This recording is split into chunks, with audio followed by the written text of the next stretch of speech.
اللهم كن لوليك الحجة ابن الحسن صلواتك عليه وعلى آبائه في هذه الساعة وفي كل ساعة وليا وحافظا وقائدا وناصرا ودليلا وعينا حتى تسكنه أرضك توبا وتمتعه فيها طويلا. اللهم صل على محمد وآل محمد. The topic that we have for today is also Imamat, a continuation of what was mentioned yesterday. We said that we believe in Tawheed, the oneness of God. We believe in His justice, that God is just, wise.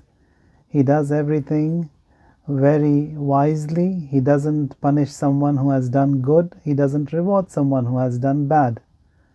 And everything has been made in the right order, in the right measure, and is put in the right place. Then we talked about Nubuwwat, and then we talked about Imamat, which is the leadership, and a little bit more on Imamat today. So the aim of the creation is for us to get to perfection, to Kamal, to be better people. Just like what you do in your schools, in your colleges, you want to be better and better. So from grade 1 to 2, from elementary to secondary, etc., and then to colleges and universities, because we are going towards improvement and betterment. Just like that, the human being, he has a different second dimension, which is his soul, which is the more important dimension than his body in reality. So he has, just like he works for his studies and to get better, he has to be in the other dimension also, he has to be better and perfect. So the aim of the creation is to get to perfection, and it is not possible to get to that perfection without the Imam. So Imam, he shows the way, he will give you the guidance, he will pave the way for you. And if someone, just to get an understanding, if someone invites you for iftar, and then he doesn't give you the address where you have to go to, so that is not wise, that someone has invited you but hasn't given you the address, nor has sent anyone to bring you to his place. So that invitation is void, doesn't make any sense, so doesn't carry any weight. So when there is an invitation, then with the invitation there should be some guidelines as to how you get to the destination, or you send someone to bring you to the destination. The Almighty Allah, He created everything for you. Everything that you see in this world is for you to benefit from. And then He has guided you, and He said that there is a hell and the heaven that has been prepared. And for that also He sent you the prophets, and after the prophets it is the Imams alayhimus salam. So all of this has been made for your betterment. So when we talk about Imam, it isn't as such that he is Imam, a leader only in one dimension, one aspect. Imam is an Imam, not only a guide, but whatever he does is a role model for me. If he is quiet, from his silence I learn, because he is an Imam. If he is in battles and wars and he is fighting, from that I learn, because he is the Imam. The clothing, how he dresses up, I learn from that, because he is the Imam. So he is the perfect role model that Allah Tabaraka wa Ta'ala has made for me. So in the society also, Imam has a special rank. Allah says that someone to whom these high designations and high ranks have been given, I reward them also double, and I punish them also double. Meaning that the good that they would do, they would get a double share of reward. And if, God forbid, they do something wrong, there is a double punishment also for them. This has been mentioned in the Quran, because they are the role models, and role models have a very stronger and a severe checklist. Now, we talked about Imam, and then there are some signs, some qualities that the Imam need to have, and more or less we did discuss this on and off. One of them is that he has to be ma'asum, Ma'asum means he has to be infallible. That Imam, he cannot commit any sins, greater or smaller, anywhere in his life. From the day he is born until the day he dies, he is infallible. He is ma'asum, he cannot commit any sins. That is one requirement. The second requirement that we have in the Imam is that Imam, he is appointed by Allah Tabaraka wa Ta'ala. It is not by way of we got together and we selected someone, we chose someone as the Imam. It doesn't work that way. Imam, his appointment is from Allah Tabaraka wa Ta'ala. And the third requirement, or the third special bonus that Allah has given to the Imam is the ilm, is the knowledge. He has a knowledge which is huge, vast. He knows the knowledge of the unseen. He has the knowledge of the unseen. And I can give you some examples also, that how people, they used to come to the Imams, they would know that whatever their secrets were, whatever was in their minds, the Imams, they told them. For example, during the time of Imam Jawad alayhi salatu wassalam, he is our 9th Imam.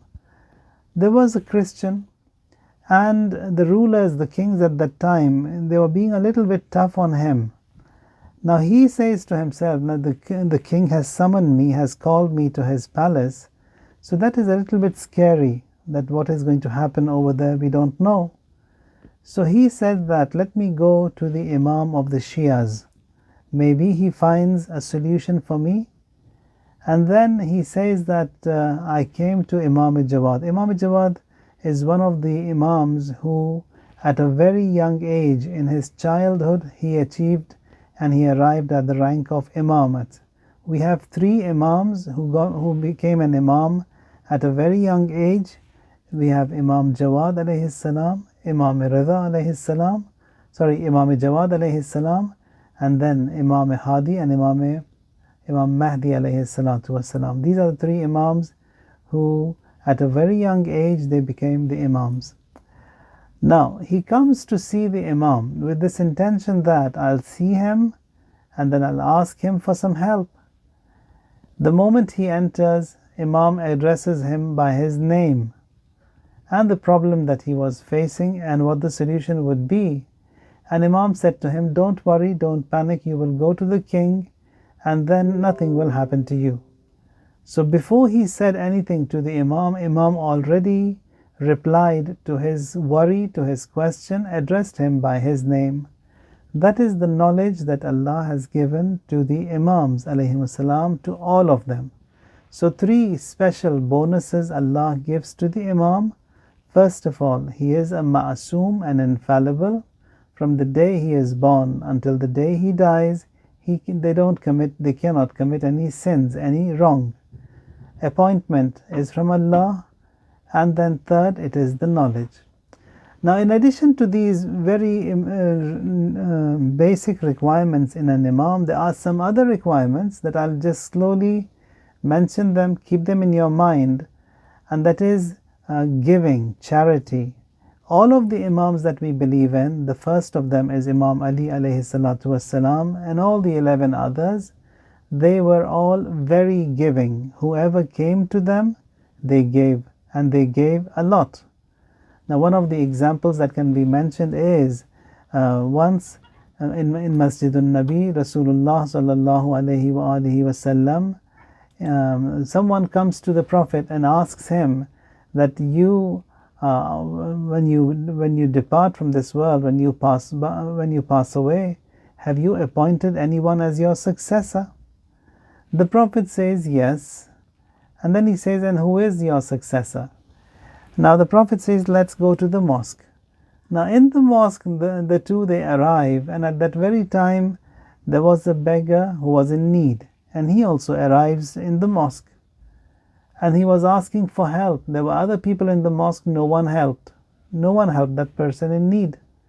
Amir al-Mu'mineen, Imam Ali alayhi salam, was in ruku.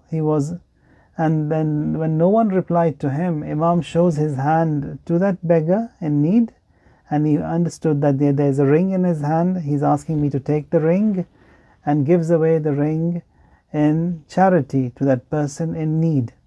So Imams, they are very giving, very generous, and whatever they have, they give it out to others first, and then they can, whatever they need, the little of that they use it for their own lives. So first quality in the Imams is generosity. A person, he comes to Amirul Mu'mineen, an Imam was performing tawaf, says that, Ya Ali, I'm in need and my daughter is getting married and I haven't got anything to make any preparations for her marriage.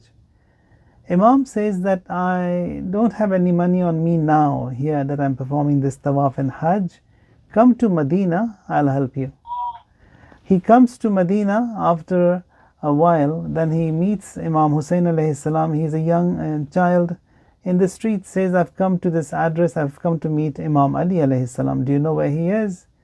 Imam gives him the address of his home, comes there, meets Imam Ali, and says that, Ya Ali, you promised to help me for my daughter's wedding. I've come here to get the help. Imam says, okay, I'll help you. And then he comes home, gets some documents, and he had a piece of land, and he goes and sells that land and gets the money and says the 4,000 dinars that I had promised to give you, this is the 4,000 dirhams, it's yours, gives the money to him, and the remaining money that had remained from after selling that property, he comes and he stands in the mosque and says, whoever is in need of funds, you can come and take this money from here and I will help you.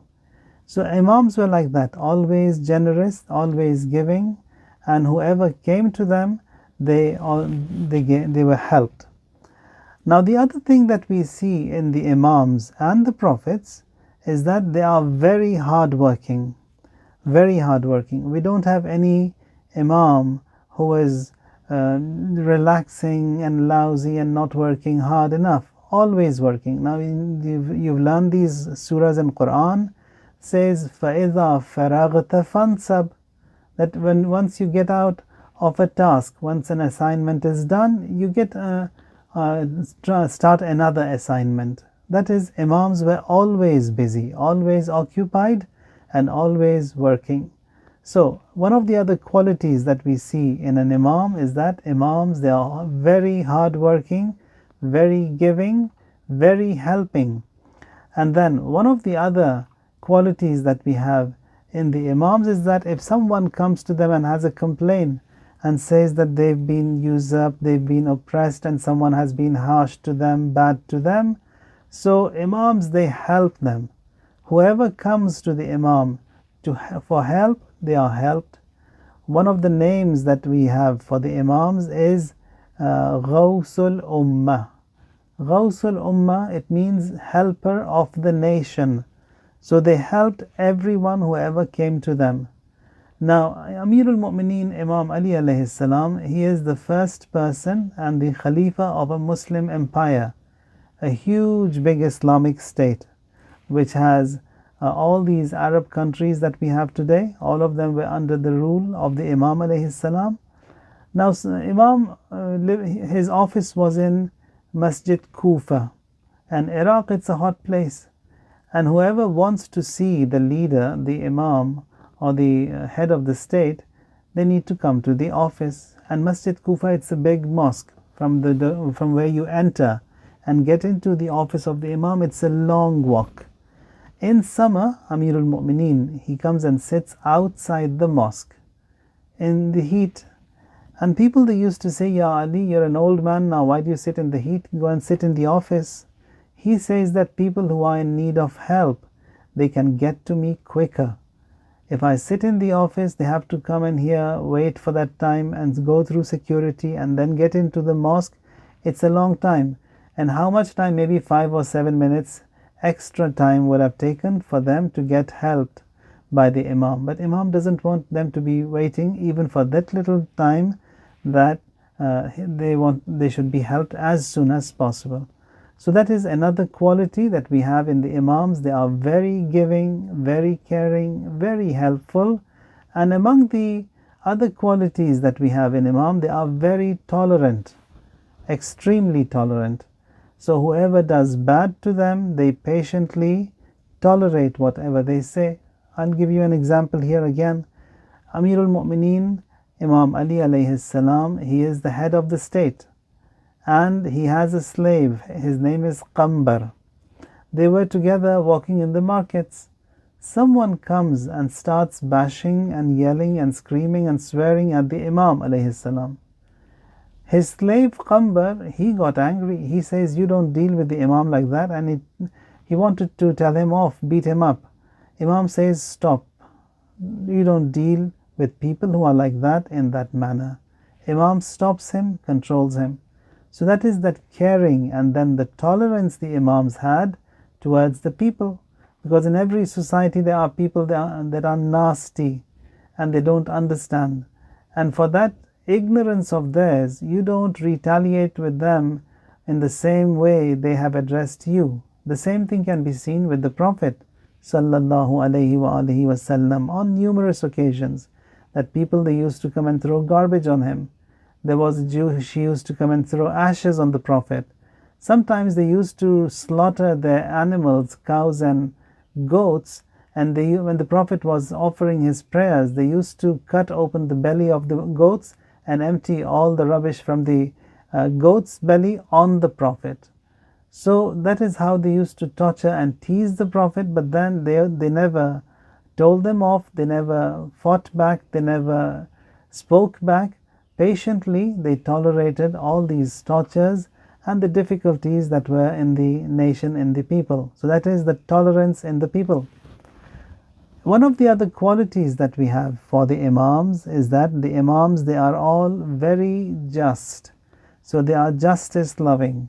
It isn't as such, to some they give a lot, to some they give a little. Amirul Mu'mineen, Imam Ali alayhi salam, he is the head of the state, he is the ruler there. And to every person in his community, he gives out some money. One of his cousins, he comes and says, Ya Ali, one of his own brothers, Muslim, Aqil, his brother, he says, I've got a lot of children, I've got so much overheads and expenses, and the money you give, it's too little for me. And give me a little bit more than you give to others. Imam did not give any extra money to him. So that is how that justice that was observed by the Imam alayhi salam. Or for example, he says that if you told me to snatch away or to take away a little grain, a husk of a grain from the mouth of an ant, says Ali will not do it. That even from an ant, if I was to afflict some kind of an oppression or be unjust to that ant also, that also I will not do. So injustice towards creatures, towards insects, they did not even do that. Now the other quality that we see in the Imam alayhi salam is that Imams were very brave, very strong. They were never feeble. In all these battles that Amirul Mu'mineen Imam Ali fought, there generally people, they used to use camels and horses to be safe and to run around in the battles. Imam, he never used a horse, never. He says you need a horse when you are being chased by the enemy. You need a horse to escape, or you need a horse to run after someone who is escaping. Says Ali, he never escapes nor runs after someone who is escaping. So those who were escaping from the battlefields, Imam never went after them, he never killed them. He says he's gone, that's it. Someone who comes in the battlefield and fights the Imam, he fights him also. But if he is to run away, flee away from the battle, then Imam never chases him. So that is another quality that we see in the Imam. Now this is not only Imam Ali, all the Imams are like that. Imam Hussein also in the battle of Karbala, all the other Imams exactly the same, and the same applies to Imam Mahdi alayhi salatu wassalam. Now one of the other qualities that we have in the Imams is that Imams, they have to be good, they have to have a very bright and a good past. It shouldn't be as such that you say, a person say that, yeah, in the past he wasn't a good person, but now he is a very good person. For Imams, you can't have that. You can't say that Imams, they had a negative past, they had a bad background, and now they have become better people. No, Imam is always good from the first day of his life until the day he dies. He is always good, and he has a very brilliant past and a beautiful past. Now, Imam, whenever he judges and whenever he gives a judgment or rules, he does it based upon the Quran. So whatever is in the Quran is the judgment, is the ruling that Imam he will give out. So that is again another quality that we see in the Imam. Now, Imam in politics, in being kind to others, and also in his simplicity. Imams, they never had a lavish lifestyle, they had a simple lifestyle. So they lived just like every other people, the simple people in the society. They never had palaces, they never had all these lavish rides and cars and etc. So everything what they wore, what they ate, where they lived, it was with simple enough, and no one ever could say that this is an Imam, he's having such a lavish lifestyle. No, Imams were all simple living, and they were all simple dwelling, and also the clothing, the attire, what they ate was all that.